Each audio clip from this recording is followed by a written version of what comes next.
जो भोगी मनुष्य हैं, उनसे अलग जो दूसरे हैं, जिनके मन में प्रभु को जानने की, उसको पाने की इच्छा जागी है, वह चाहे वन में रहें, चाहे सदाचारी हो, चाहे गृहस्थ हो या सन्यासी हो, वो हर समय तप करते हैं, अर्थात अपनी अपनी परिस्थिति के अनुसार जो कर्तव्य होता है बिना किसी प्रकार की कामना के पालन करते हैं।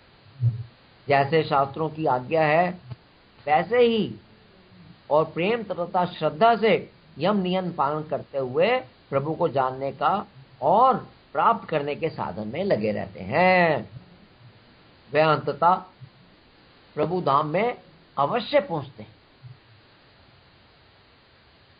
अब अगला प्रश्न यह है कि प्रभु को प्राप्त करने के लिए मनुष्य को क्या करना चाहिए। तो इसमें उपनिषद में बताया है कि मनुष्य को अपनी बुद्धि में विवेक पैदा कर कर संसारिक सुखों की अनित्यता और उन्हें दुख रूप समझकर सब प्रकार के भोगों से विरक्त हो जाना चाहिए तथा ऐसे विवेकी जिज्ञासी पुरुष को श्रद्धा पूर्वक एक सद्गुरु की शरण में जाना चाहिए जो स्वयं पर ब्रह्म में स्थित हो।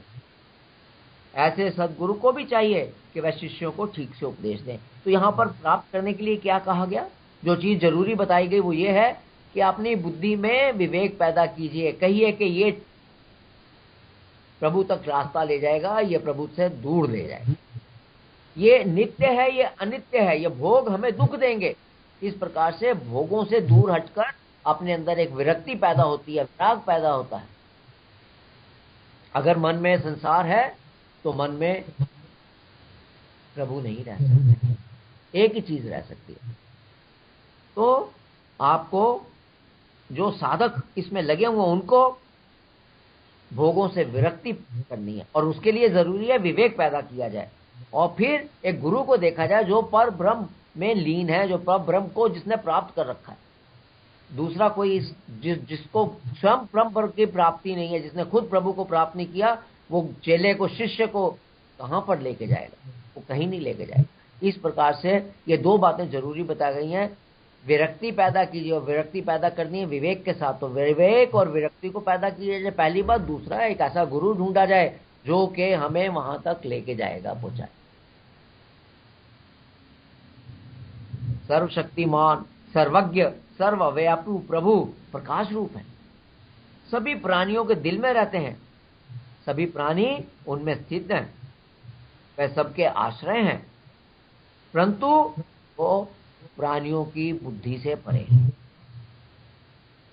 प्रेम पूर्वक उनकी उपासना करने पर ही, ओंकार पर निरंतर ध्यान लगाने से ही आत्मा परमात्मा में मिल जाती है। तो निरंतर ओंकार का ध्यान किया जाए, प्रभु की उपासना की जाए, तो जरूर प्रभु को अंततः प्राप्ति होती है, प्रभु की अंततः प्राप्ति होती है।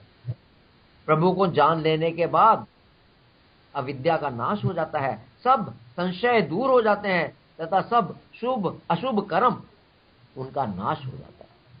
इस तरह जीव सब बंधनों से मुक्त होकर प्रभु को प्राप्त हो जाता है। अब यहां पर एक बहुत अच्छा उदाहरण दिया गया है, थोड़ा सा ये पिछले उपनिषद कथा उपनिषद में भी आया है। प्रश्न ये है कि भोगों में पड़ने से क्यों दुख मिलता है, क्यों जीव जीवन और मरण के चक्कर में चलता रहता है, ऐसा क्यों होता है?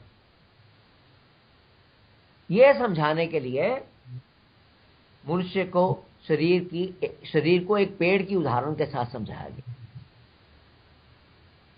ईश्वर और जीवात्मा ये दो मित्र पक्षी हैं जो सदा दिल के अंदर, दिल की गुफा में साथ साथ रहते हैं।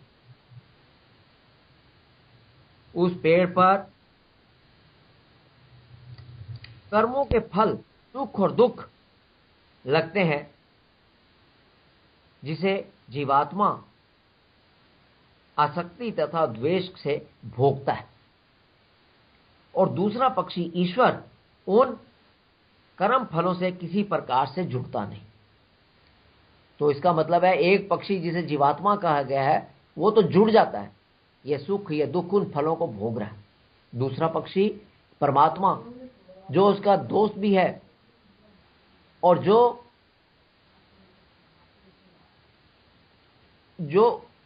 इसको पिछले उपनिषद में धूप और छाया की तरह बताया गया, तो वो जो जीवात्मा है वो जुड़ा रहता है और दूसरा चुपचाप देखता रहता है। जब तक जीवात्मा शरीर के कर्मों से जुड़ा रहता है तब तक वह जीवन मरण के चक्कर में पड़ा रहता है और कई दुख भोगता है, बुढ़ापे का दुख, बीमारी का दुख, मरने का दुख आदि आदि। परंतु जब वह दूसरे पक्षी ईश्वर को देख लेता है तब वह शोक रहित हो जाता है, क्योंकि उसके सारे कर्म पुण्य पाप जो कुछ भी है उनका नाश हो जाता है। अर्थात जिस जीवात्मा ने एक दफा प्रभु को प्राप्त कर लिया वह दुखों से निजात पा लेता है।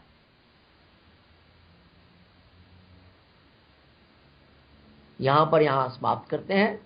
धन्यवाद।